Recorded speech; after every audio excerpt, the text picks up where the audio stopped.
बार फिर से आप सभी को सुप्रभात।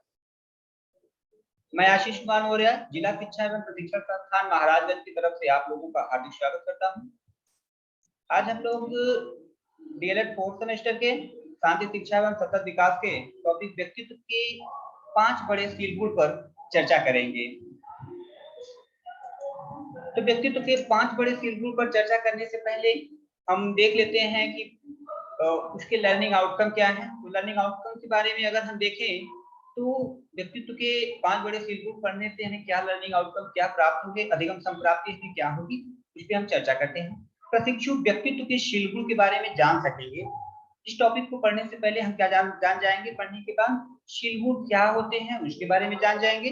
प्रशिक्षु व्यक्तित्व के 5 बड़े सील गुण कौन कौन से हैं उसके बारे में जान जाएंगे।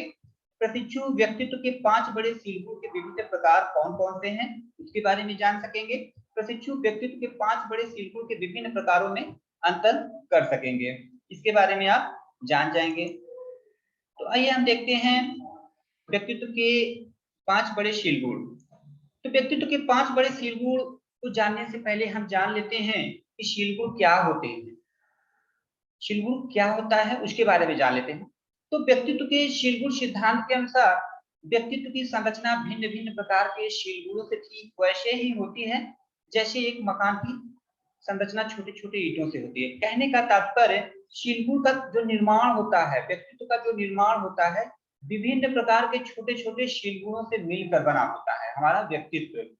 और जो ये सील गुण होते हैं, जैसे हम मकान बनाते हैं तो मकान में तमाम ईंट लगे होते हैं, गिट्टी लगे होते हैं, बालू लगे होते हैं, सीमेंट लगे होते हैं। ठीक वैसे ही हमारे व्यक्तित्व का जो निर्माण होता है, व्यवहार हमारा जो प्रकट होता है, उसका भी निर्माण विभिन्न प्रकार के सील गुणों से होता है।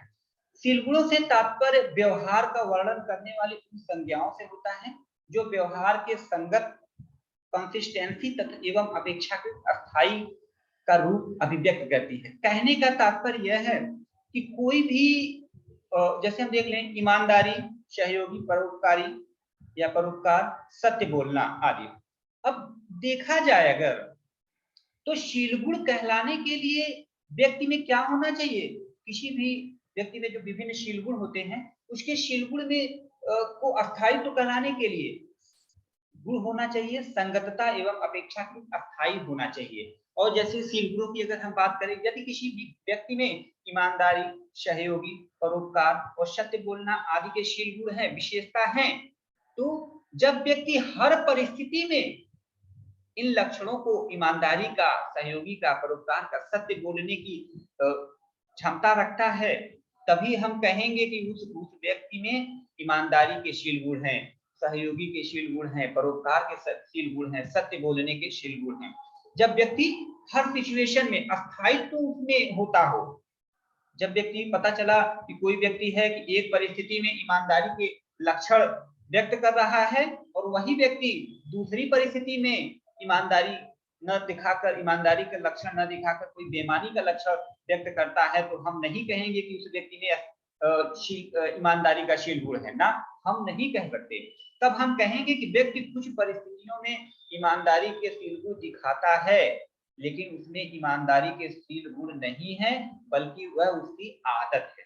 तो जब व्यक्ति में ईमानदारी के सील गुण दिखाने की क्षमता नहीं है, हर परिस्थिति में अपने व्यवहार को, अपने व्यक्तित्व को चेंज करता रहता है, तो उसे हम सील गुण न कह के उसे ईमानदारी की आदत कहेंगे। कि व्यक्ति कुछ परिस्थिति में ईमानदारी की आदत कुछ दिखाता है, वो उसकी आदत है कि कुछ परिस्थिति में ये आदत दिखाता है, किसी दूसरे परिस्थिति में अलग आदत दिखाता है। क्योंकि सील गुण कहलाने के लिए व्यक्ति में अस्थायित्व का होना बहुत जरूरी है।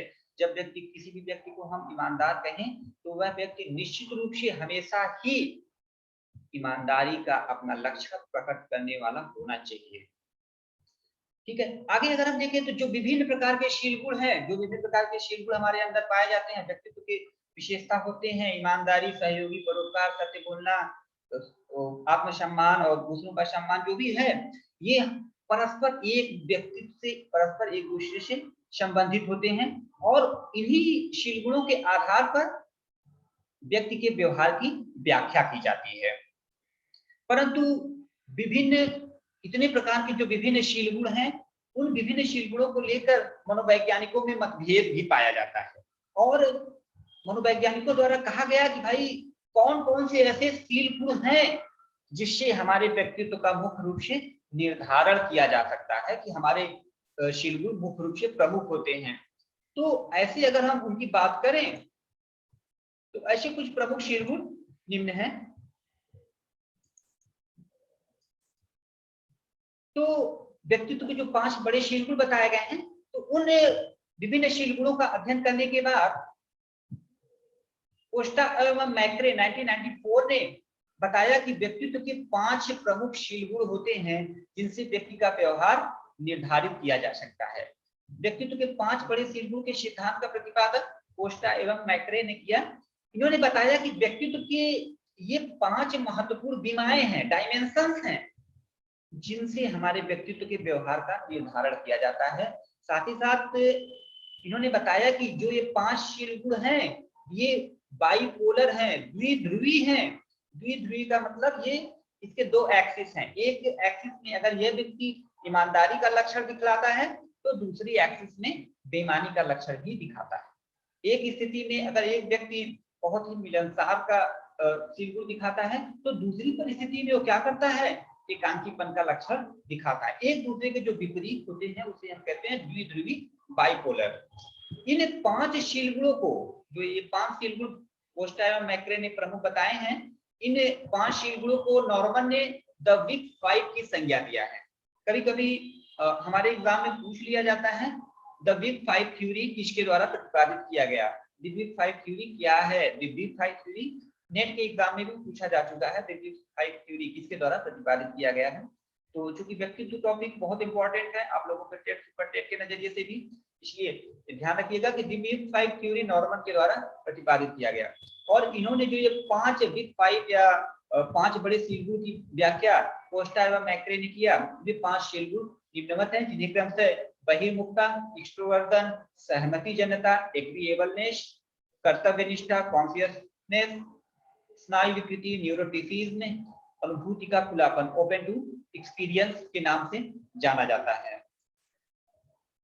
आगे अगर हम देखें तो उपयुक्त बीमाओं, जो ये 5 शील गुण बताए गए हैं, जो 5 बीमा डायमेंशन बताए गए हैं, उस बीमाओं को अगर हम शॉर्ट रूप में, छोटे रूप में देखें और उनके शब्दों के प्रथम अंक का शॉर्ट रूप में करें तो उन्हें हम कोटियन के रूप में आसानी से याद कर सकते हैं। ठीक है। उक्त बिग 5 बीमा को मापने के लिए जो 5 बीमा है बताया गया, उस उक्त 5 बीमा को मापने के लिए कोस्टा एवं मैक्रे ने एक विशेष प्रश्नावली को विकसित किया जिसे नियो व्यक्तित्व आविष्कारिका संशोधित, NEO personality inventory revised R, NEO PIR कहा जाता है। आर का तात्पर्य होता है रिवाइज, संशोधित किया गया। पहले एक आविष्कार किया गया कोस्टा एवं मैक्रे के द्वारा, फिर उसने पुनः सुधार किया गया जिसे रिवाइज के नाम से जानते हैं। अब आइए देखते हैं कि वही पांचों बीमा कौन कौन से हैं, उसके बारे में हम चर्चा करते हैं। अगर हम पहली बीमा की बात करें जिसे हम कहते हैं बहिर्मुखता, एक्सट्रोवर्जन, इसमें क्या होता है, इस लक्षण वाले, इस व्यक्तित्व के शील गुण वाले व्यक्तित्व में ऐसा होता है कि व्यक्ति एक परिस्थिति में सामाजिकता, मजाकिया, स्नेहपूर्ण, बातूनी आदि का शील गुण दिखाता है। मतलब एक जैसा कि पहले ही बताया गया कि जो ये 5 शील गुण हैं वे द्विध्रुवी हैं, बाइपोलर हैं। तो मतलब इसमें व्यक्ति एक परिस्थिति में अपना व्यवहार कुछ दिखाता है, वहीं दूसरी परिस्थिति में अपना व्यवहार अलग दिखाने लगता है।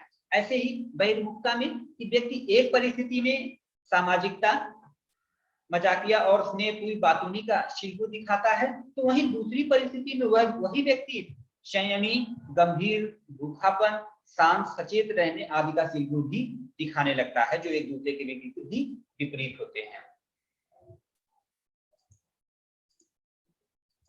इसके आगे की अगर हम देखें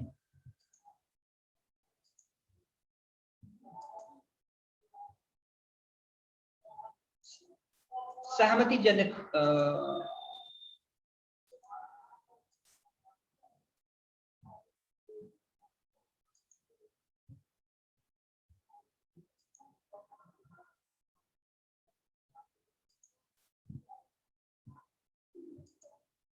सहमति जन्यता, एग्रीएबलनेस। अब इसमें क्या है कि इस बीमा के भी दो छोर या दो ध्रुवी बताए गए हैं। इस बीमा के अनुसार व्यक्ति एक परिस्थिति में दूसरों का सहयोगी, दूसरों पर विश्वास करने वाला, उदार, बहुत ही उदार, सीधा साधा और उत्तर प्रकृति का शील गुण व्यक्त करता है, तो वहीं दूसरी परिस्थिति में वह व्यक्ति असहयोगी, संकालु, चिड़चिड़ा, बेरहम आदि बनकर भी व्यवहार करते पाया जाता है।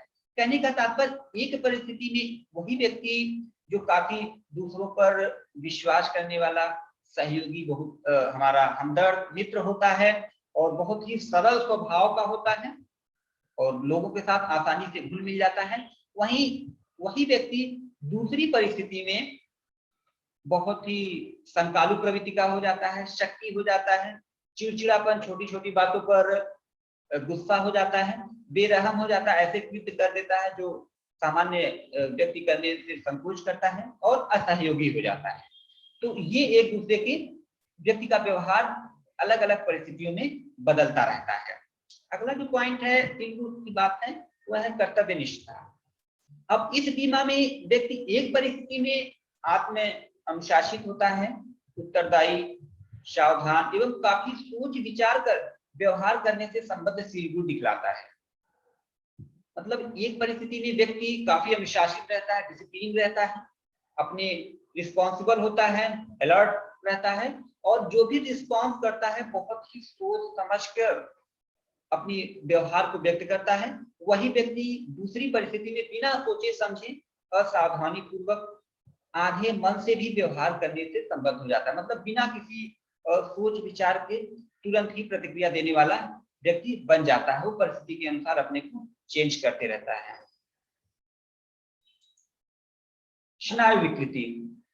स्नायु विकृति क्या है? इस बीमा में व्यक्ति एक और कभी कभी तो सामूहिक रूप से काफी शांत, संतुलित, रोग भ्रमी विचारों आदि से अपने आप को मुक्त पाता है। अब इसमें क्या होता है कि स्नायु विकृति में, न्यूरोटिसिज्म में व्यक्ति एक सिचुएशन में, एक परिस्थिति में सामूहिक रूप से, कहने का मतलब इमोशनल रूप से बहुत ही कंट्रोल बिहेवियर करता है।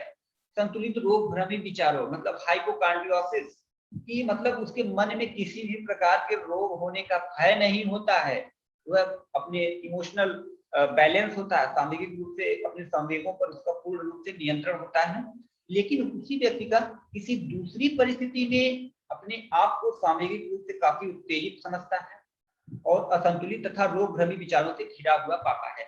एक परिस्थिति में व्यक्ति अपने संवेगों पर नियंत्रण रखता है, किसी भी प्रकार के रोग भय शंका नहीं होगा का इच्छा शक्ति रहता है उसके अंदर, तो उसी व्यक्ति को दूसरी ही परिस्थिति में क्या होता है, संवेगों पर उसका नियंत्रण काफी कमजोर हो जाता है, व्यक्ति सामान्य सी बात पर उत्तेजित हो जाता है, उसका व्यवहार असंतोषजनक हो जाता है तथा उसका जो हाइपोकार्डियोसिस मतलब जो उसके मन में तमाम तरह के रोग भ्रम, रोग के होने की संभावना भी बढ़ जाती है।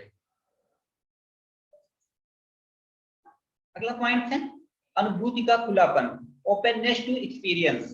अब इसमें क्या होता है कि इस बीमा में कभी कभी व्यक्ति एक तरफ काफी संवेदनशील, काल्पनिक, बौद्धिक, भद्र आदि व्यवहार से संबद्ध शील गुण दिखलाता है।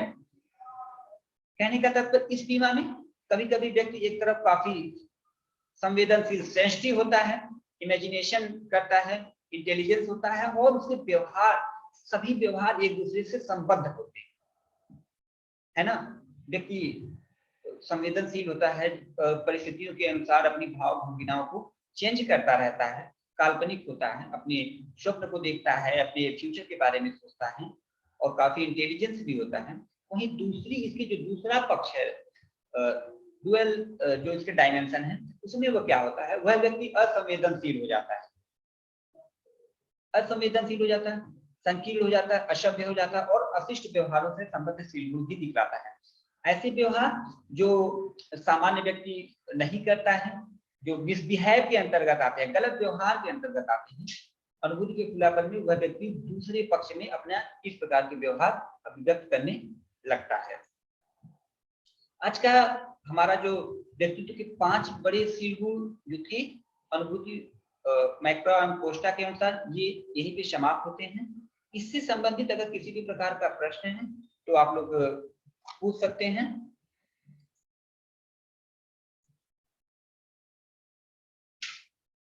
इससे संबंधित अगर किसी प्रकार का प्रश्न है तो आप लोग पूछ सकते हैं।